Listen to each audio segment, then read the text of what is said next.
Hello everyone, and welcome to episode 83 of the What the Sheep podcast, where Alana and myself will be discussing, breaking down, and trying not to freak out over Critical Role Campaign 3, episode 29. Try as we might, fail we shall, because, oh my goodness, we got some juicy shit this episode. Yeah. To It was. say the least.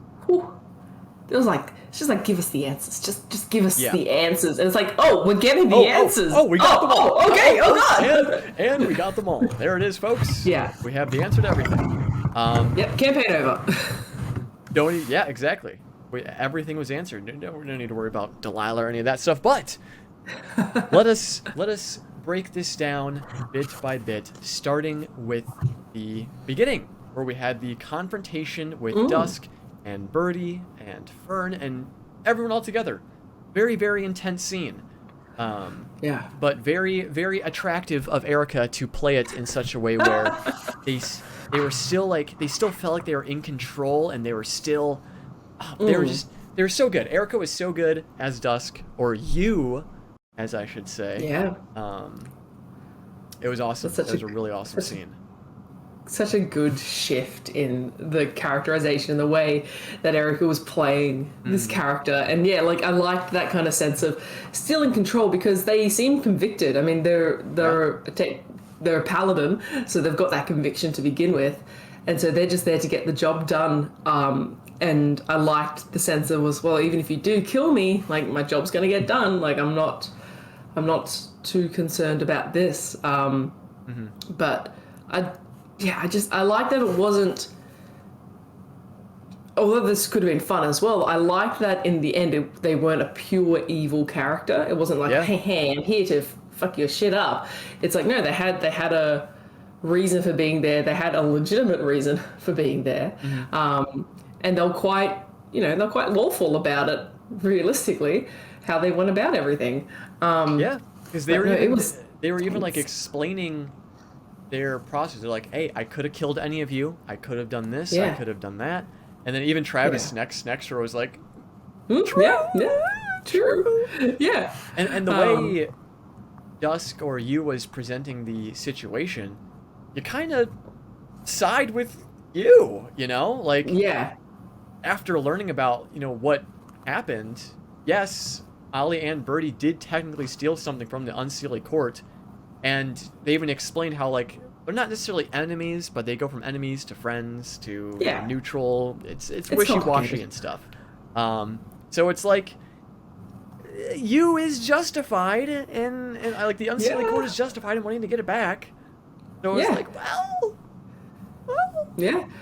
I find it interesting, and I was thinking about it, like, having conversations with myself, thinking about it, about if this weren't a guest player character, if you / Dusk were an NPC, I wonder how the party would have reacted in this scene. And I was trying to think to myself, I was thinking, like, well, maybe they would have just gone all out and not tried to necessarily hear their side, or been so kind of forthcoming in hearing them out. It would have been, no, you're attacking Fern, you're attacking Fern's mother, you're the enemy in this scene. But then I thought about it, and it's like, well, no, because I think a lot of the Bells Hells had some minor distrust of Birdie to begin with. So there was definitely, just because of what we've heard from Fern about her parents, the fact that, well, I guess we only learned it from Dusk, the fact that the time dilation maybe wasn't exactly what they were saying. Birdie saying it's 6 years and Fern saying, 96 years. So I think I was kind of playing that in my head. I was like, maybe this would have played out a bit differently if you were an NPC, and they wouldn't be as eager to maybe let it play out and keep talking to the NPC and letting the guest have a chance to stick around and talk. But then I was like, oh no, I think actually this was pretty realistic of how this would have gone in any scenario, because the Bells Hells at the very least I think are a bit like that. They are a bit, well, let's hear them out. Except as you pointed out, they did kill those thieves pretty easily when they turned up to rescue them. But live and learn. Yeah, it's fine. No, I really, really loved how this scene played out, and it did not go as I expected. It was a lot more No. civil, even though it did end up breaking out into an initiative type combat situation. It was still handled pretty well. You know, they did the Bells did their best to maintain neutrality. Of course, they want to defend Fern. But they did make it clear, like they were, especially Orm, like they were defending Fern, but keeping both Birdie and you know, kind of in hot water almost. To really understand what was going on here. But I loved Fern's sudden green flame blade to kick off the combat. That was so like, okay. Yeah, because her mother's just like, you've got to trust me. You've got to listen to me. This is bad. She's like, well, okay, I'll go and stab him. Like, that was wild. I love it. But then you brought that up again of like, well, look at your phone. Like, you're stepping outside of the box. You're doing kind of what you want to do. Erica was so good. I loved. And it's just adding more to the Liam O'Brien angst pile that we're slowly building up. It's not quite a strong pile as Caleb was, but we're definitely building up.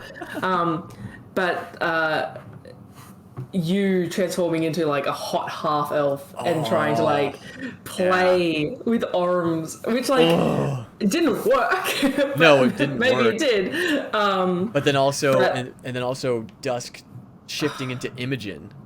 Like, you wouldn't hurt me, would you? Great. Oh my god. That was great, because Lorna's reaction to that was just, you know, like, oh, well, what's going on on your side? This is weird. Like, you've kind of pushed it a bit far here. I take that from you just maybe being a bit horny. Like, you maybe just likes to play that kind of style. But no, it was really cool. But I'm noticing, like, as a bit of a tangent, Orm's building up. Orm's like keeping in a lot of his emotions at the moment. There was a lot of anger feels like, and rage in there. Especially even later when we got stuff about Ruidus, just little bits, and it was just like, what? Like, I think that connection he has with Ruidus, a more emotional, spiritual connection, might be tainted by whatever's going to eventually happen. Which is sad as well. I think when Birdie said, like, you know, I'd blow up the moon, along those lines, Orm had a really good reaction. He's like, excuse me? Like, it seemed affronted and actually insulted by that suggestion. So I'm excited to see which where begs that the goes. question. Well, I don't know. Does Orm know a bit more about Ruidus than he lets on? Or does he know, like, different information about it? Because again, not to like jump ahead, but now I'm thinking, because we learned from Hondir that the assassins have been picking off members of the Grimverity. Is it possible that a member of the Grimverity was a part of the Ashari, like the Air Ashari, and that's why they attacked them? It doesn't have to be Keyleth, but maybe it was what's his Derek, face? Maybe, or not Derek. What's the son's name? Will? Will? I think it's Will. The Will? Yeah, that sounds right. Willie. Little Willie. Yeah, maybe. That's a good theory. I like that. Because they got the tattoos, and we know that the Grimverity researches, like, you know, the moons and stuff, specifically Ruidus. So when Orm and Will were together, what if we got a cute little tattoo that symbolizes what I am passionate about, the moon, but also our relationship, big moon, little moon. Yeah.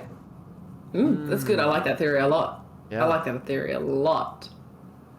Solid theories. Let's go. Yeah. That's not even tinfoil hat. That's solid. I know. Hey, that was sound from start to finish. But it is a lot to consider. And where was I branching this from? Orm on a tangent. Sad.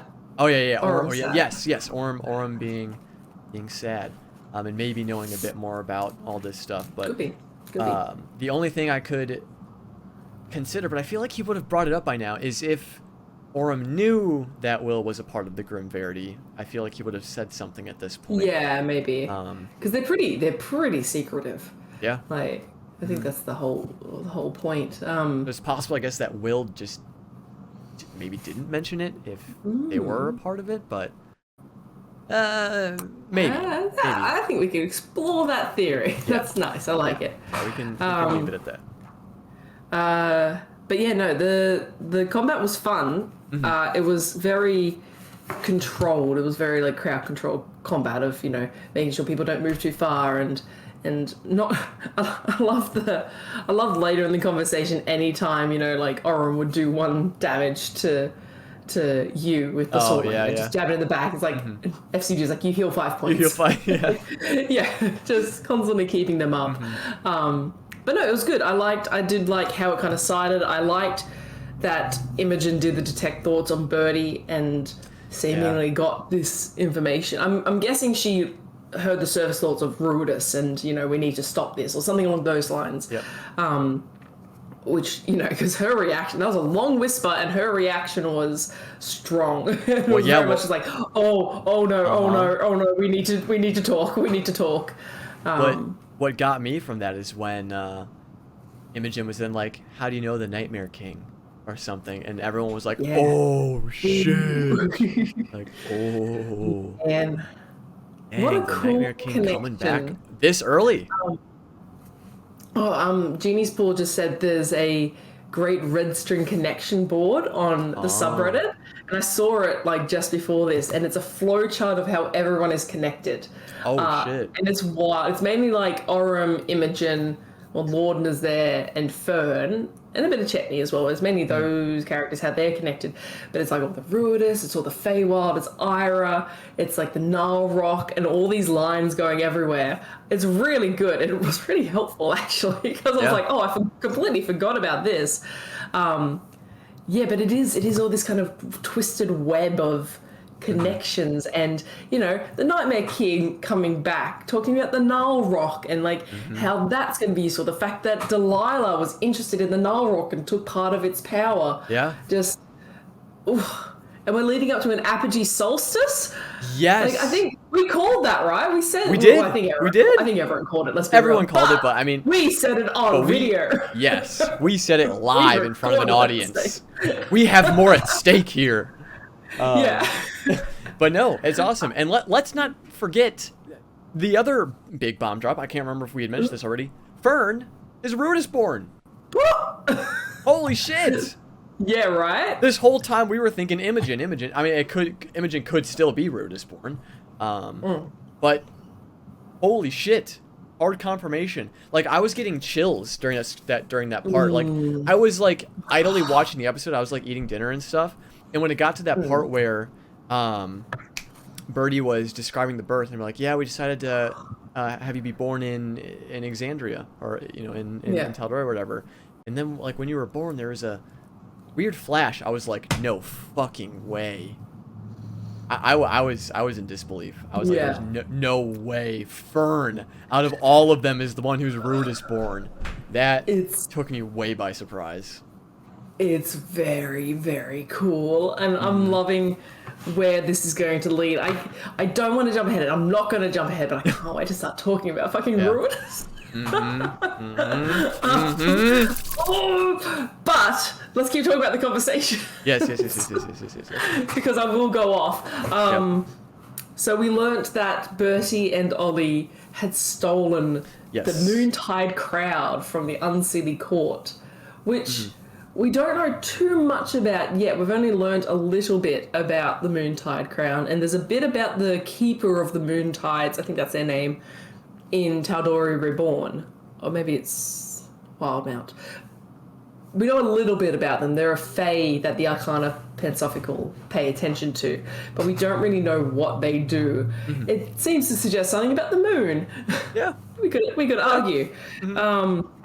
So it's interesting. That's quite a sizable artifact that they have stolen from the Unseelie Court. But yeah, like the idea that they, you know, were not listened to, trying to get answers about, hey, what's going on? Ruidus is here in the Feywild. That's not normal. Yeah, and it seemed to have happened because of Fern. Because they brought Fern back into the Feywild. Oh, which is God, I can't interesting. Can't talk about it yet. So then, So then from that, we can conclude that people who are Ruidus-born are connected to Ruidus. I mean, that it makes sense, right? I don't think that needs much more explanation than that. But what does that connection mean? And it must be immensely powerful to transcend planes when someone crosses over. Yeah. And we know that the Unseelie Court were trying to hide this information to some extent. They were trying to make it so that, you know, it wasn't easily observable. They wanted to hide the information that Ruidus had appeared in the Feywild, whether it was through what the Unseelie Court actually wanted or because of what we now know was Urtahan getting involved and, you know, employing essentially the Unseelie Court or hiring the Unseelie Court, working with them to develop this device that does something. It does something. Definitely does something. When they were talking about devices, I immediately wrote down in my notes, rocket ship to Ruidus. I was sold that they were going to Ruidus. They were building a way to get there so they could investigate it further, but I'm thinking it's going to be more akin to... I like a rocket ship. I had the image of, don't know if you've seen the movie Bruce Almighty, of like lassoing the moon and bringing it in closer. Oh, interesting. Yeah. I can see that as well. I gotta finish talking about this fight so we can talk about but yeah, so Ruidus has entered the Fey realm to some extent. Now, we did learn that Katha is also seen in the Fey realm, but that's just because of the Moon Weaver? Yes, because of the Moon Weaver, which means, right, if the Moon Weaver is able to... It was, you know, the creator of the moon is the moon, you know, any of that stuff, right? Is that kind of what the history is? Kind of, yeah. Moonweaver more or less made Katha? Am I getting that right? Yeah. Maybe a bit. I think we got that, you know, a bit of that in campaign 2, didn't we? We learned about the Moonweaver. Yeah, maybe. She's the moon. But anyways, so what... This is kind of bleeding into Ruidus talk, but what entity is controlling Ruidus, which allows it to do this? God, this is not what I wanted to talk about yet. I'm being so good. I'm being so good. We don't have to talk about it yet, but we'll leave that question there. I've got a name of who I think it is. Oh. I've got a name. Snap. Do we wait? Yeah. Do we wait? Yeah, we'll wait. We'll wait. Yes, Moon's haunted. Moon's haunted. So, but Apogee Solstice. The Apogee Solstice. Yes. I do want to point out too, because I'm seeing people joke about that. It's not Tharizdun. My name isn't Tharizdun. I'm just going to say that. You thought you had me, but you don't. Always keep them guessing. Apogee Solstice terrifies me for Delilah. Like, yeah. Was that bitch planning? That'd be a perfect time to, you know, recorporealize and take over the world. Yeah. I was thinking, like, when Imogen said, you know, like, Delilah's listening to all of this, like, reminding Lorna that she's constantly present, it's like, well, yeah, like, anything they say is just feeding her. It's just giving her this information. And it's true, like, because you even put it out, like, you know, you've got a woman talking in your head and these guys don't seem to care. It's like, maybe we should pay more attention to it at some point. Like, the fact that Delilah Briarwood is in your friend's head, stealing power and... I'm starting to think of more and more Ruidus theories. Oh, no. As we're talking. Oh God. Let's just get into it. Let's just get into it. I can't wait any longer. I can't. Yada yada yada. They made a deal with you. It was really cool. They made a deal. The deal. You know, very good. They've got the weave lens that allows them to view the weave of things. Important for my theory. Coming back to it later. Yes. But they went and met Hundir, a very interesting goblin. Hiding out in their doomsday shelter. Hiding from the assassins because they are going after the Grim Verity. It seems like they are going after people that are directly trying that are learning about Ruidus and getting close to Yeah. maybe learning things. Which there's a few little things about that, isn't there? Because they suggested that there were organizations or there was groups that knew about their research when he was in the EOS seminary. Yes. So when he was discussing their research getting shut down and, the higher ups of the seminary shutting it down, it made it seem like this was political almost, like, red tape. There were government bodies. So for something like that to happen, whatever group was behind it had to be pretty powerful, had to have a lot of influence. So it's kind of like this idea of you got Otahan and then you got the EO Seminary. Who is actually behind the Grey Assassins? Who is actually I feel like Otahan's a good contender, but were they the ones that then shut the research down in the EO Seminary? Are they that powerful that they've got that much influence? So what I think is kind of maybe like an almost all-encompassing theory about what Ruidus is and all that stuff. I think the Grey Assassins are not under the control, but under the command through proxy or through dreams or something, because I don't think the actual entity is around. I think they are imprisoned in Ruidus. I'm thinking Ruidus is a prison, where my current theory is. And they are killing those who are getting close to discovering what Ruidus actually is, so that they don't think to stop what is coming. So, what I think is going on, because then we also learned about the two forgotten gods. Yes. Right? Which is a whole thing. Yeah. But so and this isn't a theory that I'm like 100% subscribed to. This is just like a thought.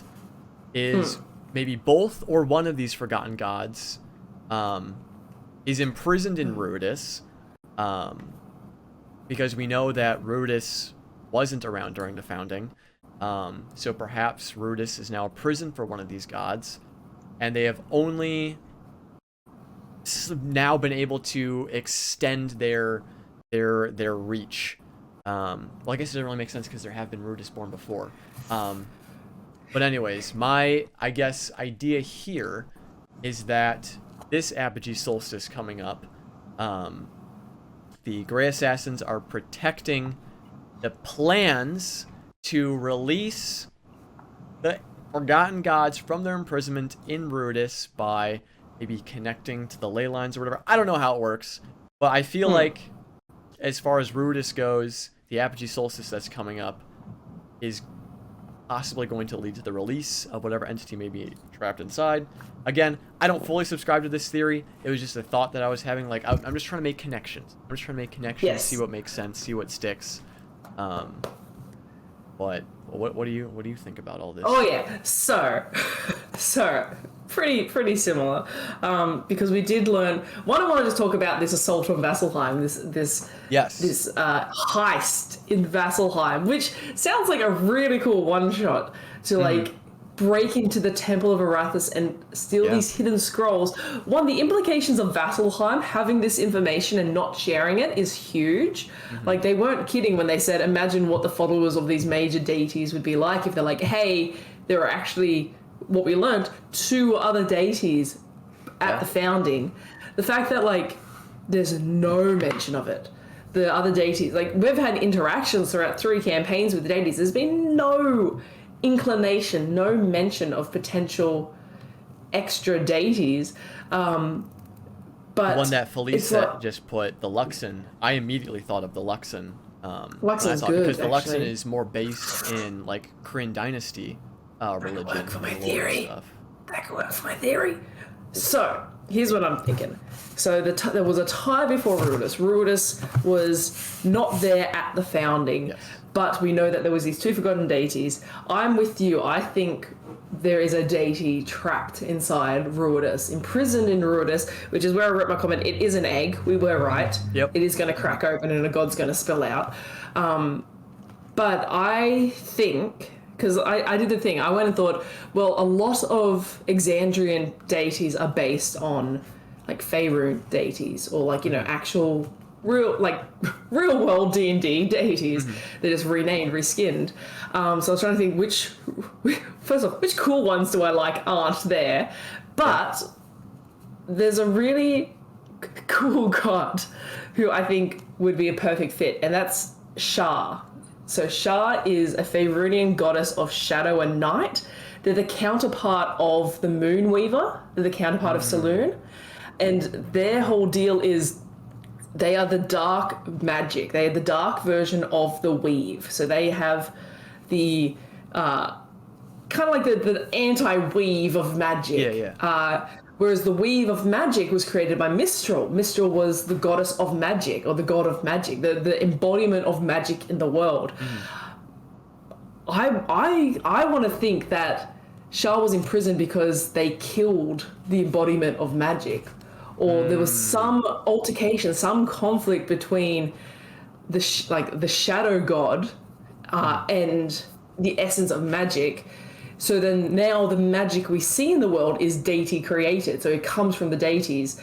It doesn't come from this innate magical essence of Mistral, of this. Alternatively, jumping on other people's theories, perhaps the other god was the Luxon. Perhaps Mistral, the shadow queen, I don't think that's her actual title, destroyed the light god, the light entity that was the Luxon. And so they were imprisoned in Ruidus, and then the Luxon was scattered to the ages. Something like that. I think it's Shar. I think Shar is inside Ruidus, some kind of shadow god, because there is no real counterpart for Shar in the Exandrian pantheon, and they would be such a cool entity to release into the world for the rest of campaign 3 or for campaign 4. They're not pure evil, but they're definitely that. They're not betrayer, they're not prime deity. This would be like, could that be the reason the Shadowfell is also so close to the Exandrian that's what I was thinking. Yeah, Shadowfell would be really cool. I know often the Raven Queen is associated with Shadowfell, but yeah, it's Shar is very similar, I guess, in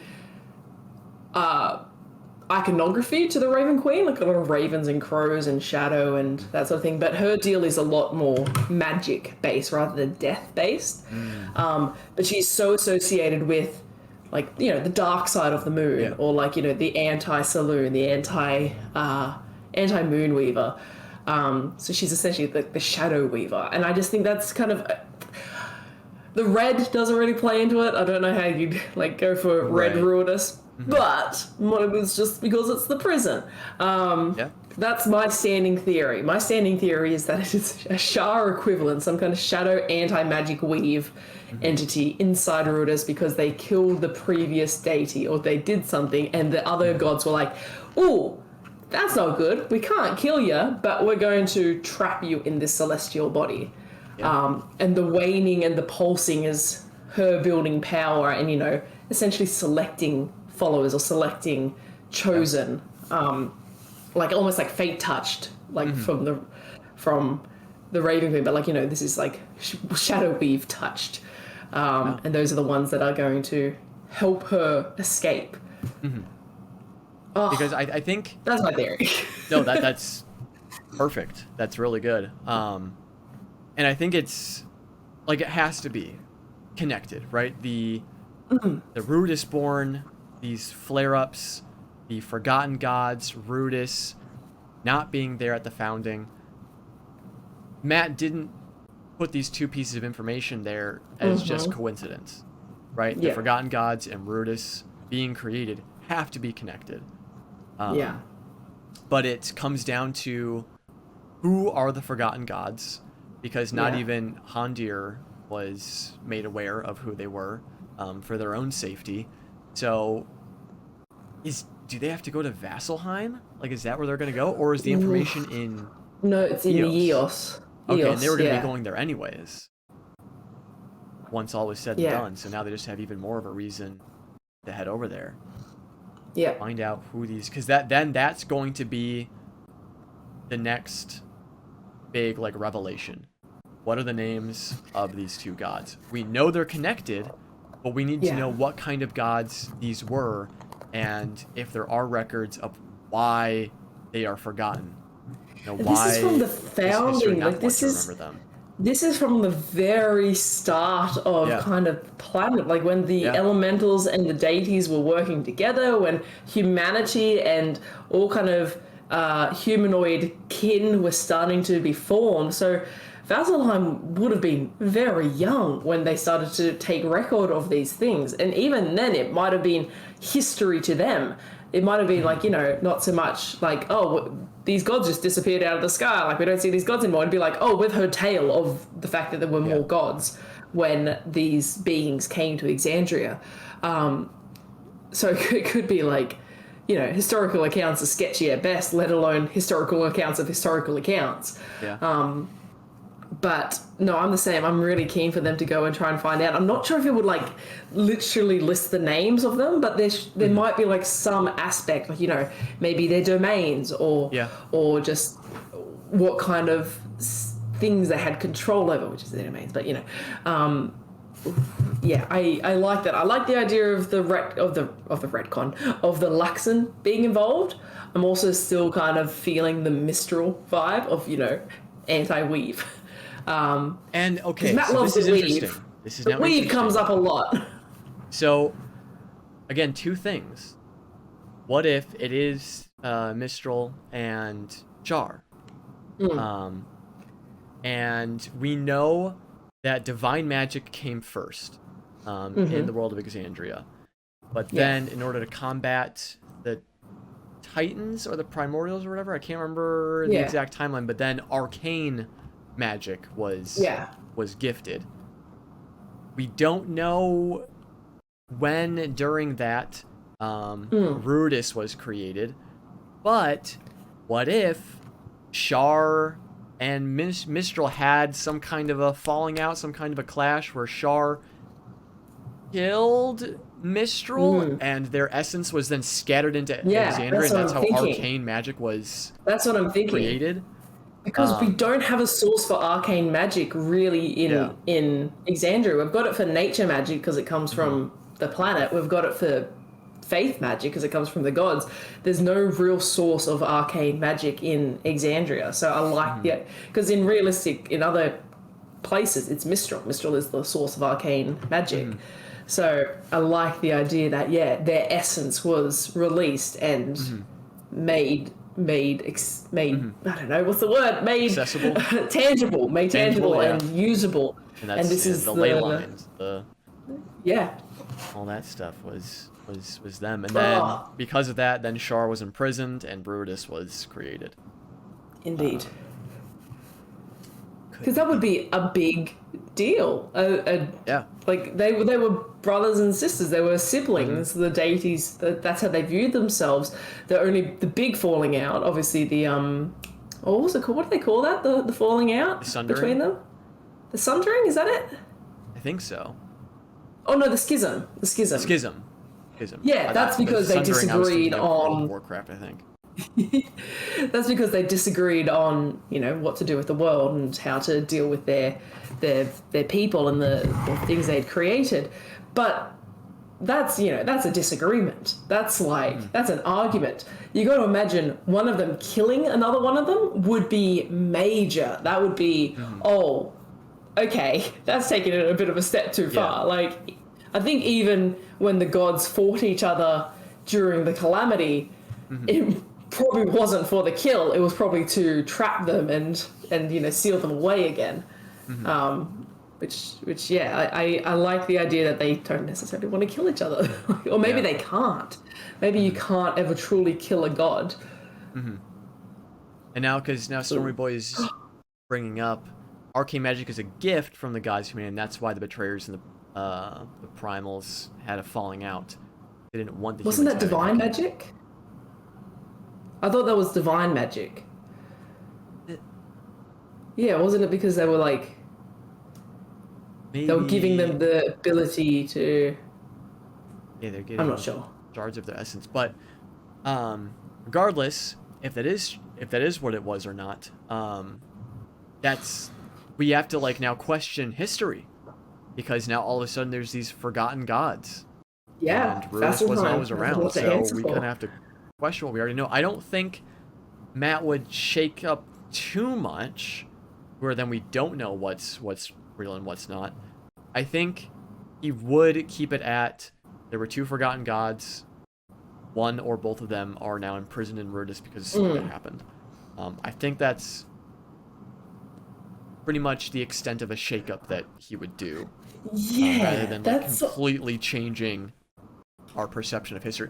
He might. I mean, it's very possible he might do something like that, especially if we think that this could. Again, this is thinking way ahead and probably not even close to the truth. But if this is the last campaign that they do, I wouldn't be surprised if he decided to go like super crazy with some of the stuff that he has planned. Nuke the world. Yeah. I mean, yeah, because we think about that. If you think of like things that changed the campaigns, like in campaign 1, it was the Chroma Conclave attacking, like literally destroying the major city that they've lived in. It's like, oh, Matt's destroying his city. Like, this is big. This is world changing. And then, like, in campaign 2, we had things like, you know, the beacon being returned to the dynasty. And it's like, oh, this is game changing. This is world changing. Imagine if in campaign 3, it's like, oh, Ruidus is no longer in the sky. It has been cracked open, and there is another god in the realm. And it's on the other side of the Divine Gate. It's on our this side. Which is what's exciting to me, because if it is Shah, they're not necessarily... They are kind of evil, but they're not necessarily going to be going out of the way to be like, you know, I'm going to completely destroy the world like Vecna wanted. It's going to be, like, subtle. There's going to be some very...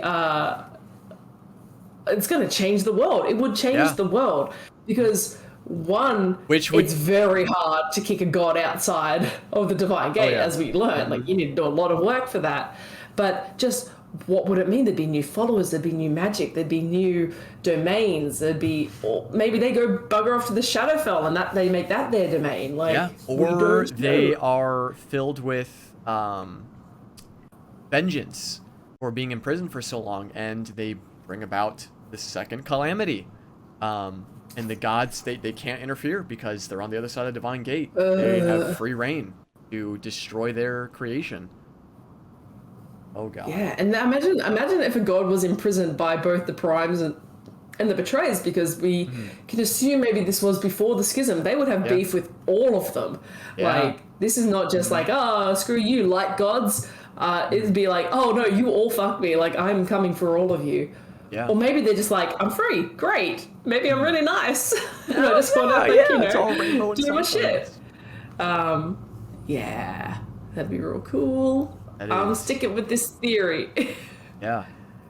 I want it to happen too. Like, I feel like it's gonna. Sorry to cut you off. Oh, no. Good. I feel like it might be the type of thing where it's like, you know, ticking clock. It's a month to the Apogee Solstice when we assume something is going to happen, that there is something building up to this, whether it is a release or whether it is, you know, an infection, whether it's like, you know, something that's going to change some aspect of this world, because Apogee Solstices, we know, only happen every 100-something years.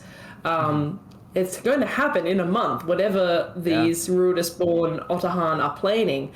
I'm wondering if there's going to be like a big campaign shift, if there's going to be like a world shift like we've seen in the previous campaigns around like episode 50-ish or so. Well, yeah, there's like a big shift. Exactly. And that would line up time-wise of, you know, we're about halfway through the campaign. There's a change. Something has happened. Ruidus is gone, and there is a god walking the material plane. Yeah. Because now we have to start not necessarily thinking endgame, but what would these Grey Assassins hope to accomplish with this Apogee Solstice? Obviously, there's like shifts in ley line. It's where the most change can happen. The planes, the veils between the planes gets very, very thin.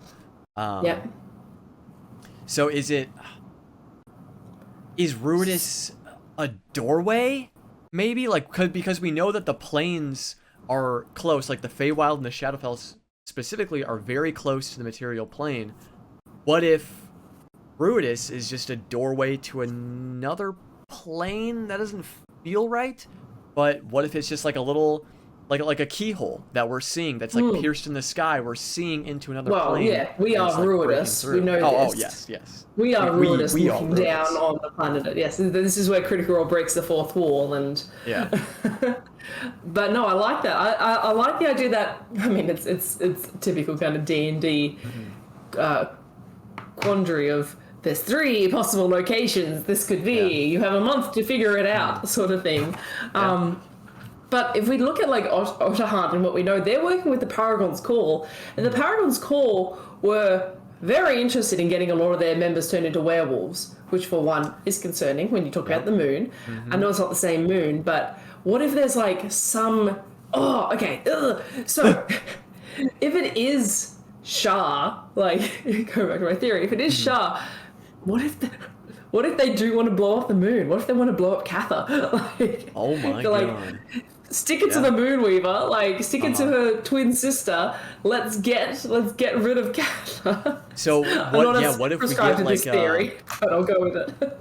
Yeah, like it reminds me of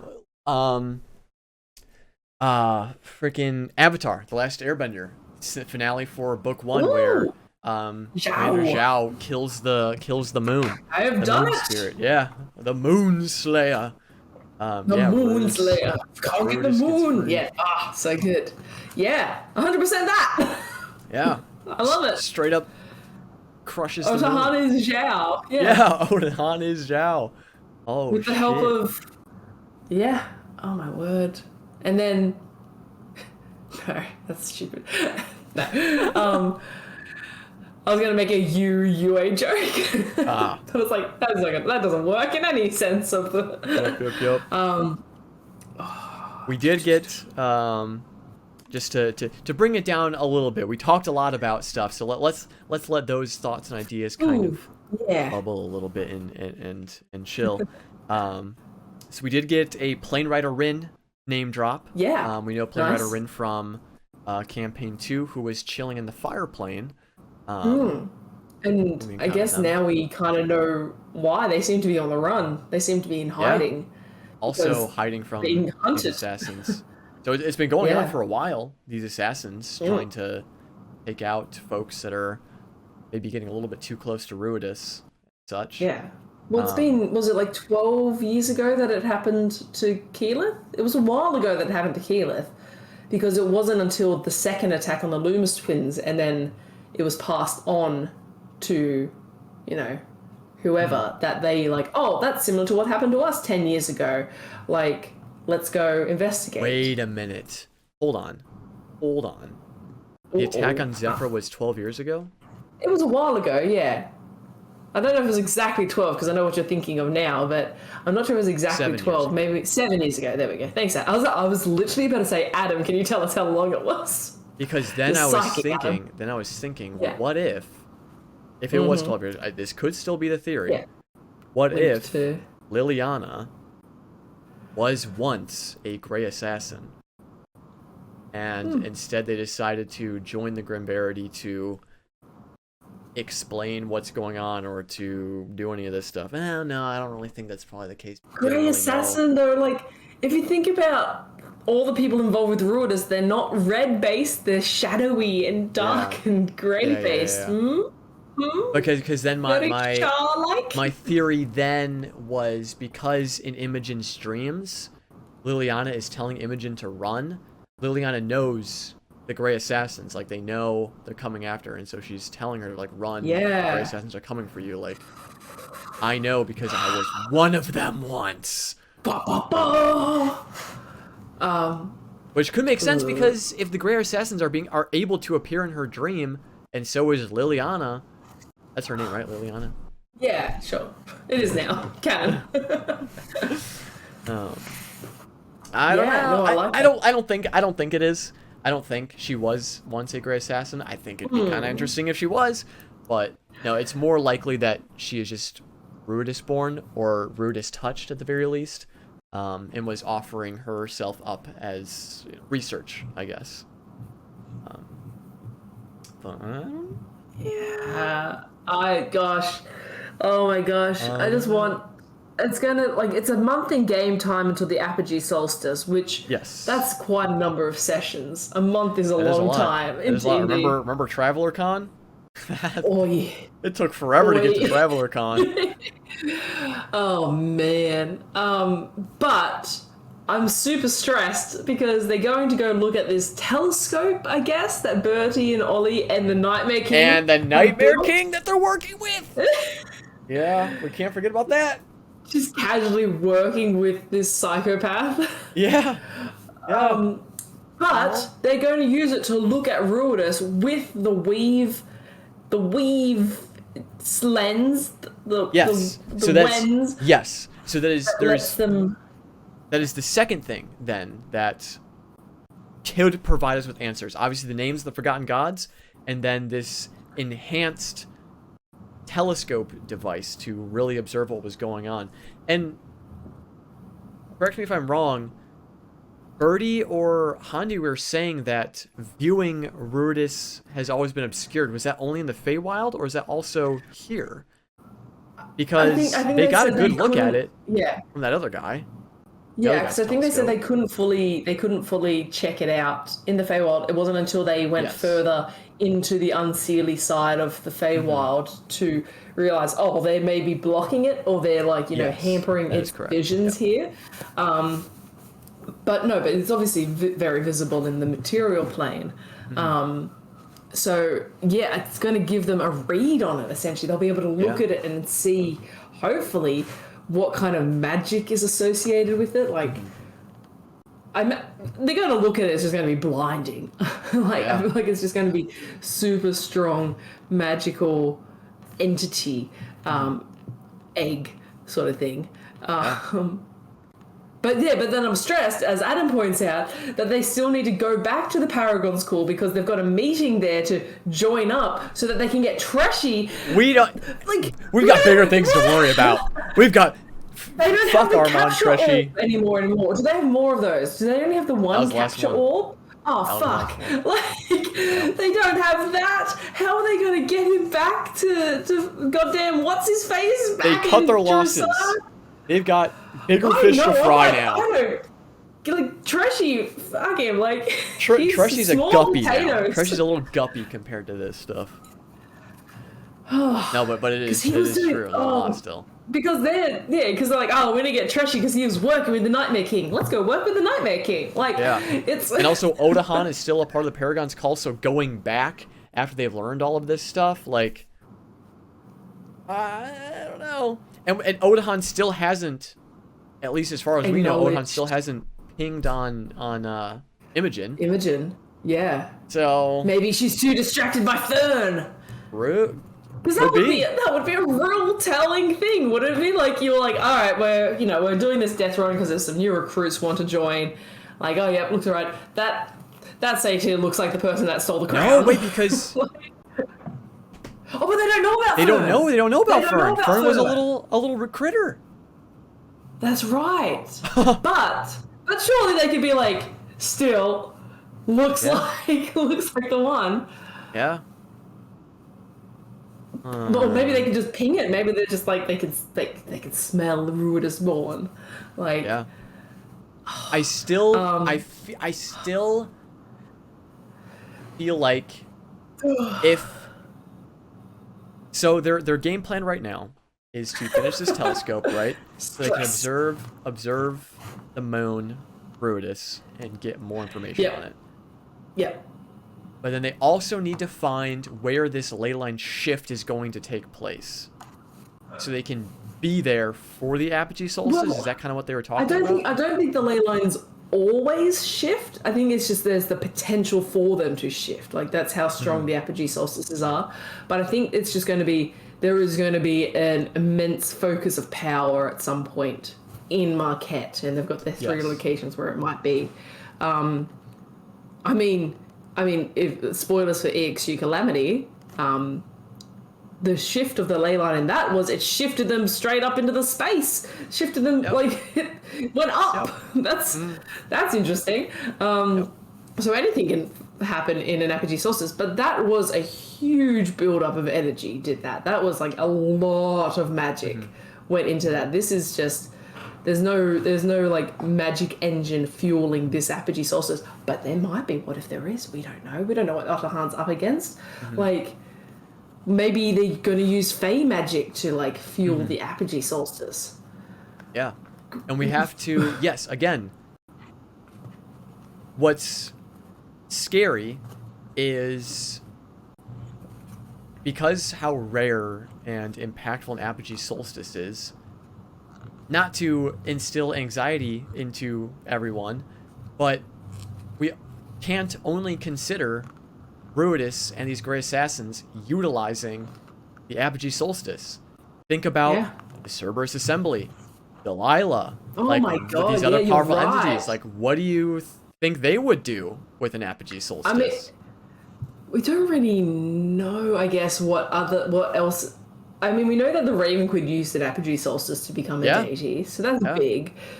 But we don't really know a ton of... Because there's been plenty of Apogee Solstices since then. Yeah, that is true. Maybe it's a very specific type of science that only few people trick into. I guess we just know that, like, generally mages know that it's a time to do great power. But a lot of them kind of keep to themselves in terms of what the type of it they just want to do magical spells or great things. Like it's not necessarily world changing what a lot of them want to do. So it's very interesting that we now have this kind of threat of this group, this kind of potentially not very nice group of assassins / Ruidus-borns are going to do some moon bullshit. And we need to either stop them or just let it happen. And oh my god, you know what I'm thinking about? And Delilah's the wild card for Lisk, 100% correct. And Delilah Briarwood is here and is possibly doing her Let's own not forget shit. that. Let's not forget that character. But now I'm also thinking, so this is probably not even remotely close to what would ever happen, right? Okay, but you're speaking into the world, so let's go. I'm speaking to the world because... And there's like a negative % chance this is true. But anyways, I'm gonna put it on the universe just because I like to humor this. Hat. Let's go. Tinfoil hat is on. Did you watch the final animated recap? No. For campaign 2? That is okay.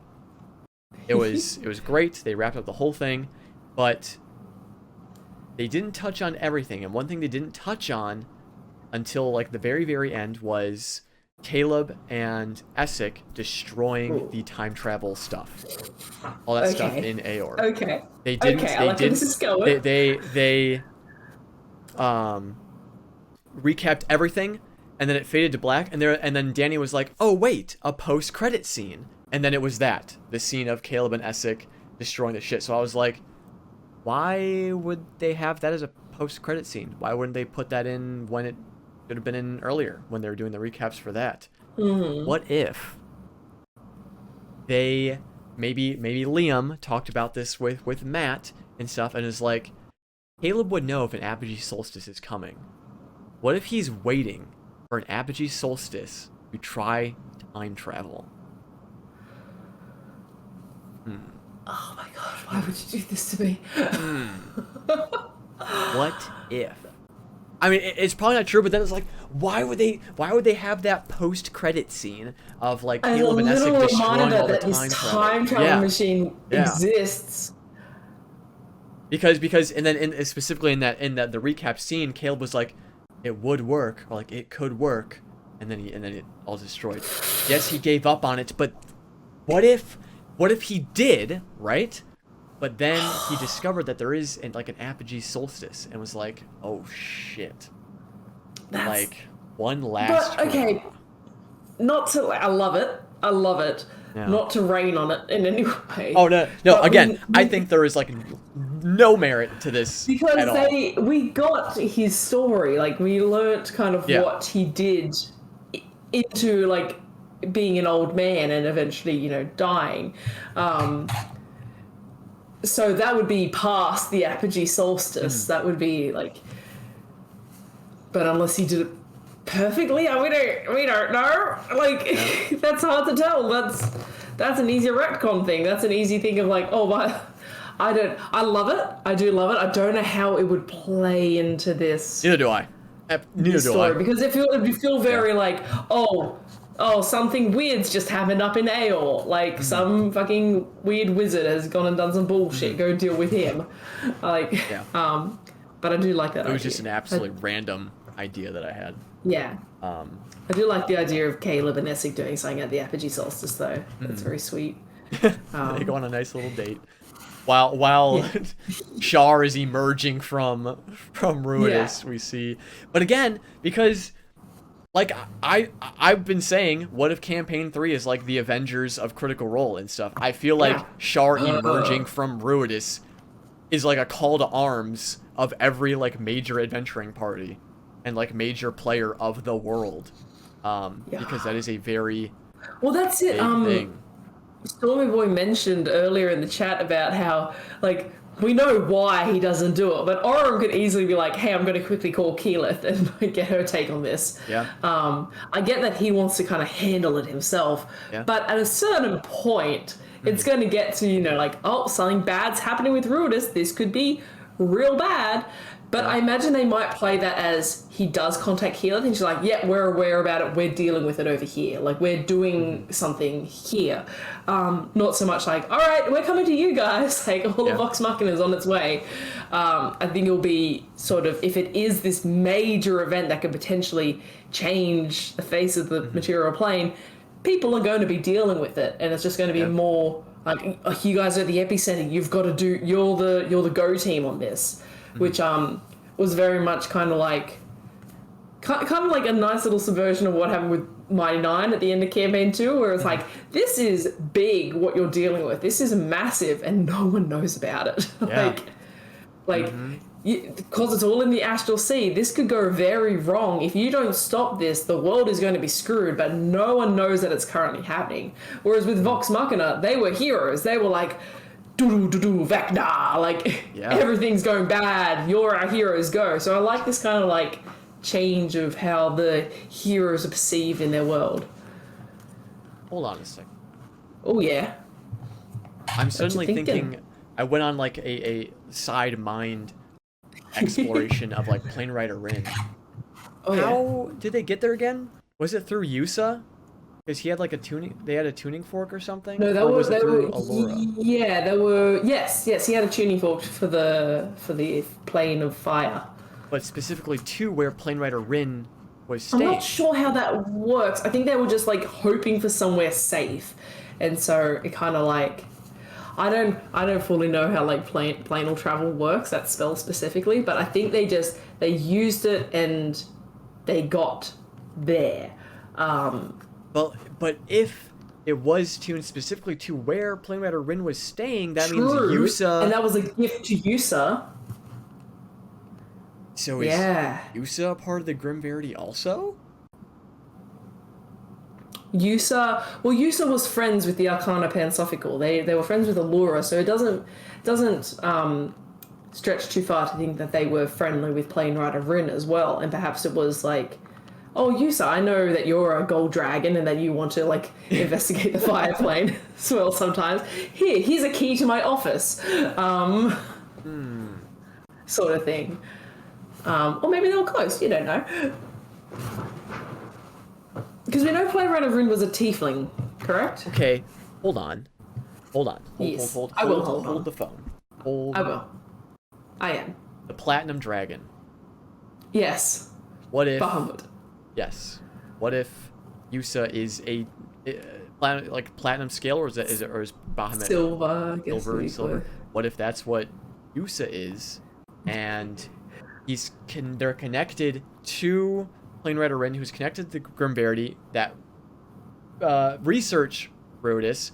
What if Yusa is a part of this all is because he's keeping tabs on the forgotten god that's locked in on Ruidus to report back to his poppy, his father, the Platinum Dragon.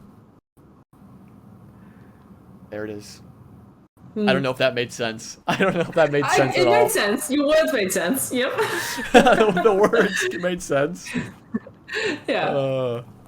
Well, it made sense. But no, that is interesting, the fact that Yusa had the tuning fork and was seemingly close enough with Plane Rider Rin to have a key to their study in the fire plane. Like, you know, you're getting serious with someone when they give you their key to their study in the fire plane. So that's an interesting connection. I want more answers. We got so lucky with all these like little tidbits and like solid lore, new lore. This wasn't even just answers. This was like, oh, you want a new mythology? Yeah. Here's a new mythology for you. Yeah.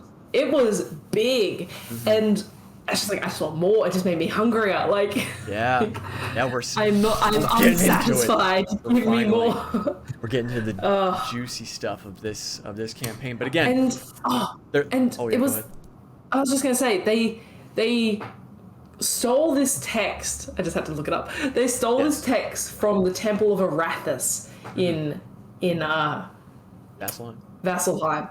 And Arathis is like the knowledge god, the god of, you know, order and knowledge, and typical really, like of this kind of like just, you know, keeping the knowledge to themselves or like keeping it hidden away. I wonder, you'd think it would like maybe involve like Ayun as well, because she's the all-knowing mistress. She's the one that has the library. Her celestial plane is a massive library. This sort of information is big, and you can see kind of why maybe there's that distrust between the Cobalt Soul and Vasselheim. I think I might be making that up, but I feel like there was like a distrust between them, or at the very least between, you know, just the organization of the city, because the Cobalt Soul are about gathering the information and releasing it. I wonder if we might learn that there was some kind of mix between Arathis and Ayun. Like maybe there was like Ayun wanted that information to be released and it wasn't. We might learn that, you know, the people that broke in, maybe they were followers of Ayun. Maybe they were part of the Cobalt Soul. We don't know. We know that they were part of the Grimm's Verity, this group, and that they worked with the Eos Seminary. Librarians getting shit done. Like, yeah, exactly. I am making it up. They're best friends. There's never been. That's fair. Oh, that's great. I made it up for the purpose of my theory. Yep. Stay true. Hey, we all know that Bahamut's actually an evil deity. Like, we all know that, right? That's been canonized. 100%. Oh, that's funny. But I really like what Coin the Original said. Will Yusa be to Campaign 3 what Allura was to Campaign 2? Because what I was thinking is, I like that. If powerful mages know how important Apogee Solstices are, and I can only imagine that there is like a very strict checks and balances with all the mages when it come like an Apogee Solstice, like, hey, no one's doing anything. Yeah. We're watching you. So it would be interesting then if like Allura made an appearance, or like just like other powerful mages, like the Cerberus Assembly, like Allura, like maybe coming together and just being like, all right, we're chilling, we're not doing anything, like they're fine. But we know there's going to be a powerful presence in Marquette. So going off what Coin the Original said, it would be interesting if we saw Plane Rider Rin in this campaign. But since we know that they are affiliated, my mic there. We know that they are affiliated, or at least friends with Yusa. And if Yusa is also interested in this Grim Verity stuff, what if Plane Rider Rin and Yusa make an appearance in Marquette, around where this focal point of power is going to be? Like, oh, we've arrived in Eos, and oh look, other members, Plane Rider Rin, hello, and I see you've brought your friend, and it's fucking Yusa or some shit. Yeah. I think there's a very good chance we see Plane Rider Rin. I think Yusa would be an excellent kind of excellent kind of NPC to introduce this campaign as well. I know they were pretty like stuck in the Kadranas, like that was their town, and they actually had quite a good patronage there. But maybe Stormy Boy beat me to it. I wanted to go visit their good friend Demon Sword. Demon Sword, talk about dragon stuff. But no, I think Plane Rider Rin will make an appearance this campaign, or at the very least their body, if they're dead. Yeah, they're gonna be fucking dead. Yep. But no, it's It's so cool. I love this trajectory. It is the trajectory that's taking us from like, oh fuck Treshy, we don't care about Treshy anymore. Like that Yeah. dude, oof. But just pushing into a direction where it's like, oh, we have a goal, and the goal is to figure out what this thing is and to stop it. We are all connected to it somehow. And again, as we've said before, with the constant overarching threat of Delilah Briarwood being here, We can't even worry about that anymore. We talk about it and then we instantly forget about it. But it's just like, this. Remember when that was the biggest thing? Yeah. Like, oh, Delilah Briarwood. And it should be. It should be one of the biggest things. Oh, shit is going down. There is an Apogee Solstice. Ruidus is going to crack open and gods are going to start spilling out. And fucking Delilah Briarwood is going to be right there alongside of it. Yep. Yep. What if she becomes like the Vespin Chloris of this age? Oh my god. And ends up helping out, because what if she's Ruidus-born? And that's one of the reasons why she's so fucking tough to kill. She's more directly linked and stuff. Because again, like, I don't think it's a coincidence that we had EXU Calamity, kind of keeping the Calamity fresh in our minds, because as Birdie was saying it, like, if this Apogee Solstice comes and it is what we think it's going to be, there might not be anything that survives. Like, there is going to be hellfire on this Apogee Solstice involving Ruidus. If you know, Ollie's dreams, you know, portend, you know, what's going to come and stuff. Yeah. Oh god, like, at least Matt is trying to put in our minds through the lens of, you know, Birdie's eyes, that another calamity could be coming with this Apogee Solstice. Yeah. Which again is something we've been saying, or at least I've been saying for a very long time.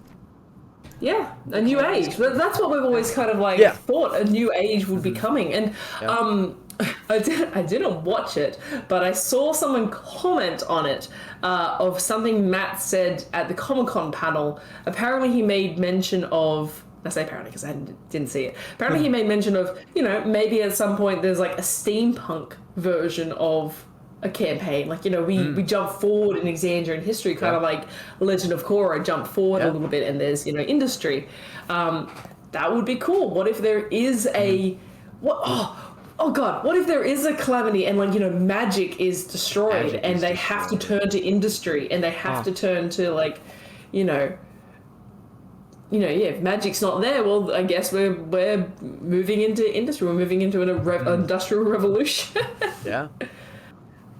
Real well. But then that is not like world ending, but that is definitively like campaign D&D ending. Raiding magic, because magic is a huge part of, like, you know, Dungeons and Dragons and stuff. Yeah. And like I've played in like a low magic D&D campaign before, and it's tricky because it's like a different style of game. Yeah. And there's plenty of TTRPG systems that are, like, you know, similar but different in terms of how they use magic. I'm not sure how it would work for Critical Role in the sense of it would limit. Well, we don't know, but I feel like a lot of Critical Role is about the variety that the players are able to show in their spells and their character creation and that sort of thing. Yeah. Oh my gosh. But we have things to be excited about. We have three things. The first one is they are going to learn more about Ruidus by going to the telescope and straight up looking at it and seeing what's what. The next thing is learning the names of these forgotten gods. It'll give us like maybe motive, I guess, if we figure out who is imprisoned, or, you know, what's going on there. If it even is an imprisonment, we still don't really know.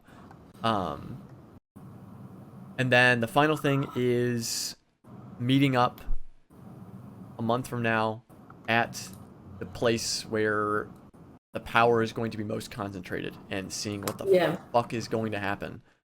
For preventing something. Are they even going to try to prevent something? Like, do they even know that they can prevent something? I don't know. And presumably before this, they're going to have to go back to the Paragron's Call and have this meeting with Otahan.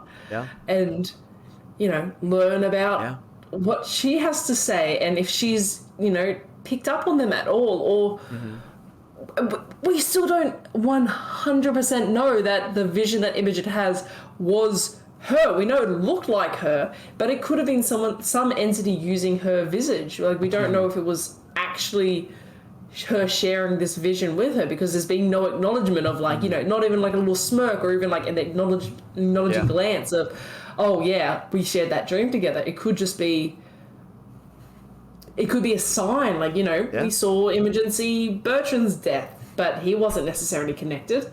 Right. We don't know. It could be anything. Oh my god. It's good. I'm so excited. It's so cool. I'm very excited. Yeah. But again, as we said before, don't forget about Delilah. Don't forget about Delilah. Don't forget, we need to have that, like, we need a banner at the top of our overlay, just like, don't forget about Delilah. Yep. Like, we can't. ABD, always be Delilah-ing. Delilah-ing? Oh, that's a hard word to say. Oh god. But is there anything else we wish to discuss, talk about, bring up? I see a lot of fat paragraphs in chat. Yeah, I was just laughing at Jeannie's pool said, we know the Apogee Solstice is when new gods can be made. It may be what old forgotten gods are waiting for to come back, like the Kool-Aid Man. Yeah. And I just got such a fun imagery of just like, bang, like banging through a wall. Yep. No, I mean, we said we've got Feywild connection, we've got Unseelie connection, we've got Ruidus, we've got, potential for some like Tal'Dorei people, for some Wildmount people, if we think Yusa might come into this. We've got some Vasselheims involved. Yeah. Like potential new deities. I'm ride or die on this Shah theory. I'm just or equivalent. It's good. It might not be called Shah, but an equivalent. Right, like yeah. I forgot to mention, because I just looked it up again. Shah created the Shadowfell in favor in history. So like, okay. There's this connection of just, God, I'm gonna go crazy with this. Like, it's good. Give it to me. And it seems like next episode we're gonna get our first set of answers, because they're going to Ira and Ollie, to where this telescope is. So we are at least going to learn a bit more next episode for sure. It might be vague. We might not get a lot, but we are going to get something, very least. So we don't have to worry about there being like a filler episode, I guess. I mean, I guess there could be filler stuff that happens. There might be like a combat that happens along the way, or something goes wrong. True. But at some point, I think we're definitely going to be getting some more stuff, and also more Ira. We're going to be getting more Ira next episode as well. Yeah, that's going to be fun. That's going to be a nice kind of, because I like this idea that Ira, as well as Birdie and Ollie, they're entities that live outside the courts. They're they're like Artigan in that sense, a little bit of just not affiliated. And not affiliated. Do you entities. fucking remember back when they first encountered Ira and there was that whole fight and stuff? Remember when we were talking about how I can't wait for Ira to come back down the line, and they end up having to team up against him the big bad. Yeah. That is literally what's happening here. Oh my god. Who remembers? Who remembers when we talked about that? About how at least I couldn't wait to come back for Ira to come back, and they ended up having to team up with him. And that's literally what's happening right now. Because we were so on the Feywild track at that point of like they're going to be going. This Feywild stuff's happening. We know that there's some weird Feywild stuff. And we were right. Yeah. There is some weird Feywild stuff. Oh my word. And they've been given a month. We can presume that you might keep to their word, but it doesn't necessarily mean it's going to stop other assassins coming after them. Like Unseelie assassins alongside the Grey assassins. Like this is wild. And then you will potentially come back right during the Apogee Solstice. We don't know. There's and also Delilah, don't forget. And don't forget about Delilah. Always be Delilahing. Yep. It's... well... Coin the original. Guys, we arrest a guy and bring him to the stop. Yep. Holy shit, that's good. Estros who? I don't even remember that guy. It's been too long. Armand Treshy, don't know him. No. But it is true. It is true. And then also, don't forget, the frickin' brood mother is still... Anyways, there's so much, y'all. Y'all, there's so much. There's... Like, it felt like there wasn't like too much before, and now it feels like there's so much. There's a lot. Now it feels like there's a lot. This is like, hey Matt, come on, give us something for this campaign, please. Like, we want to know what we're working to us. It's like, oh god, no, slow down. Yeah. This is a very thick. That is a lot of C's, Coin the Original, and I agree. This is a very thick campaign. Well, we have to take a breath. Oh, and dancers in town. That's what I was trying to think. I was like, well, what kind of personal things are they dealing with at the moment? Because they're all connected at this point. It's like Imogen and Lorna have made up, I was trying to think of things. And yeah, like FCG's reunion with Dancer is still a huge thing we need to deal with. And Ashton is connected to Dunamancy. That's a whole other thing that we need to talk about at some point. Like, now that with all these other theories going around, God. Shit. Because Dunamancy is connected to the Luxon, kind of. I know, that's and the Luxon might be the forgotten god. Oh god. It's so much. It's so much. Anyways. I feel like that is a good climactic end to this episode. Just the culmination of so many things going on. Our brains literally... Our brains have officially expired and exploded. So I think that is a good point to end on. So, as always, everyone, thanks for... as we wipe the sweat from our brows. Run a marathon. Yeah, seriously, my heart's racing right now. As always, y'all, thank you so much for stopping by and listening to our crackpot theories. I know I had a few. Alana had a couple. But honestly, I feel like we are on track for some really good theories and ideas of what's going on here. So yeah. Thank you all for tuning in, and be sure to continue to tune in so you can see if our theories are correct. 100%. Because they always, certainly, sometimes are. Exactly. That's what we got to be excited for. So thank you for coming out. Those of you who tuned in live and participated, thank you for showing your support. Thank you to everyone who's going to be watching this on YouTube, Spotify, Anchor, wherever else this podcast may find itself. If you are looking to support us further, be sure to follow us on Twitter. We post updates on when we're going live and when we might have to, miss a week. So be sure to follow us there to stay up to date. You can also check out our website, which is in the description down below. whatthesheeppod.com, I think is. Yeah, whatthesheeppod.com. whatthesheeppod.com. That has all of our socials. Myself and Alana's socials. It has the podcast socials. It has where our episodes are available. It also has the episodes on the website. And the Discord. It's got everything you need to find us and connect with us. And just, hang out and say hello. Exactly. It would also just help just to click on the website, browse through it a bit, leave a review if you so desire. Boost up those analytics, numbers make my brain happy. Analytics. So be sure to check it out. Also just quickly shout out. Earlier this week, I was really lucky to play in a super cool, awesome D&D one-shot, which was really cool, and I think you guys should check it out. It was with Lou Boffin, Matt Perkins, and Dale Kingsmill, and it was really awesome fun. So it's set in Huppadook. It's Critical Role adjacent, I guess, but really it was its own thing. But yeah, if you want a really fun, super easy to watch 3-hour one-shot, go check it out. It's on Lou Boffin's D&D channel. And yeah, I just want to give that a shout out because it was a lot of fun. It was like probably one of the most fun I've had with D&D in a long time. So I'd love for you guys to see it. Hell yeah. Awesome. Yeah, be sure to go check that out. Give all those folks some love. Give them a follow. Give them a subscribe on the Hey! YouTubes. What's so funny? Tis very nice. But yes. So, everyone, with all of that being said, I hope you all enjoyed our conversations.